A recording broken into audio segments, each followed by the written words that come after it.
ଗୁମ୍ଫାର ରାସ୍ତା ଏଇଟା ପାଣ୍ଡବ ଗୁମ୍ଫା।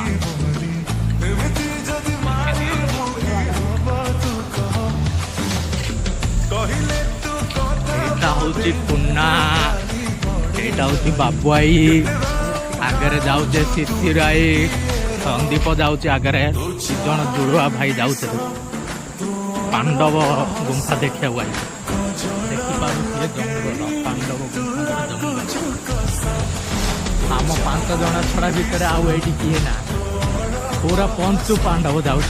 ଦେଖନ୍ତୁ ପାଣ୍ଡବ ଗୁମ୍ଫା, ଏଇଟା ହେଲା ଆମର ପାଣ୍ଡବ। ଦେଖନ୍ତୁ 5 ପାଣ୍ଡବ କେମିତି ପାହାଡ଼ ଚଢୁଛନ୍ତି, 5 ପାଣ୍ଡବ କେମିତି ଚଢୁଛନ୍ତି ଦେଖନ୍ତୁ ପାହାଡ଼ ଉପରେ। ଦେଖନ୍ତୁ ପାଣ୍ଡବ ଗାଁଙ୍କର, ପାଣ୍ଡବ ଗାଁ ଦେଖନ୍ତୁ ଆମେ ଅଧା ଚଢି ଗଲୁଣୁ ପାହାଡ଼, ଆହୁରି ଅଛି 10। ଦେଖନ୍ତୁ 5 ପାଣ୍ଡବ ଅଧା ଜାଗାରେ ପହଞ୍ଚି ଗଲେଣି। ହାଇ ଗାଇସ୍, ଆମେ ଆଜି ପାଣ୍ଡବ ପାଖରେ ଆସିଛୁ। ଏଇଠି ଶିଶିରାଇ ଆଜି ଥକି ଗଲେଣି, କିଛି କହିପାରୁନାହାନ୍ତି। ଭାଇ ଆସିକି ସେଲ୍ଫି ଉଠାଉଛନ୍ତି। ଆଉ ଏଇ ହେଲା ମୋଟା ପାଣ୍ଡବ, ସେ କିଛି କହିପାରୁନି। ତମେ କଣ କହିବ? ତମେ କହିବା ହଉଛି ନା ନା ମୋର କି ଭିଡ଼ିଓ କରିବ? ଏଠି କୁନା ଭାଇ ତମେ କଣ କହିବ କୁହ? ମାନେ ଆମେ ଏବେ ହୁଲୁଛୁ ତଳକୁ, ପାଣ୍ଡବ ଗୁମ୍ଫାର ତଳକୁ ଯାଉଛୁ। ଏଇଟା ଦେଖନ୍ତୁ ରାସ୍ତା କେମିତି ହେଇଛି ପାଣ୍ଡବ ଗୁମ୍ଫା। ଦେଖନ୍ତୁ ଏତେ ପୁରା ଡେଞ୍ଜର ପାହାଡ଼।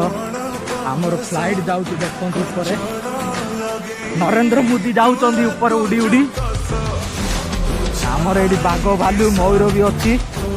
ପୁରା ଜଙ୍ଗଲ ଭିତରେ ଆମେ ଯାଉଛୁ ପୁରା। ଦେଖନ୍ତୁ କେମିତି ରାସ୍ତା, ଏଇଟା ଗୋଟେ ଚୋର ଡକାୟତଟା ଦେଖନ୍ତୁ କେମିତି ହଉଛି। ଦେଖନ୍ତୁ ଭାଇ ମାନେ ରାସ୍ତା କେମିତି ହେଇଛି,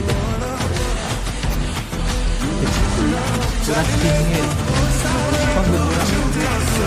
ଦେଖନ୍ତୁ ପାଣ୍ଡବ ଗୁମ୍ଫାର ମଝି ରାସ୍ତା। ସେଇଠି ଅଛି ବାନା, ଆପଣଙ୍କୁ ଦିଶୁଥିବ। ଜଙ୍ଗଲ ଭିତରେ ଆମେ ଯାଉଛୁ, ଜଙ୍ଗଲ। ବାବୁ ଭାଇ ତମେ କଣ କହିବ କି ଟିକେ? ସନ୍ଦୀପ ଭାଇ ତାଙ୍କେ ତ ଆଗରେ ପଳେଇଲେଣି, ଶିଶିରାଇର ସନ୍ଦୀପ ଭାଇର। 5 ପାଣ୍ଡବରୁ 2 ପାଣ୍ଡବ ଆଗରେ ପଳେଇଲେଣି, 3 ପାଣ୍ଡବ ଯାଉଛନ୍ତି। କେମିତି ଅଛି ଦେଖନ୍ତୁ 5 ପାଣ୍ଡବରେ ଦେଖନ୍ତୁ। ଏଇଠି ଏଇଟାକୁ ସୁନା ବହିଛି, ଆମର ବାବୁ ଆଇ ଠିଆ ହେଇଛେ ପାଣ୍ଡବ ଗୁମ୍ଫାର ପାହାଡ଼ ଉପରେ ବହିଛନ୍ତି।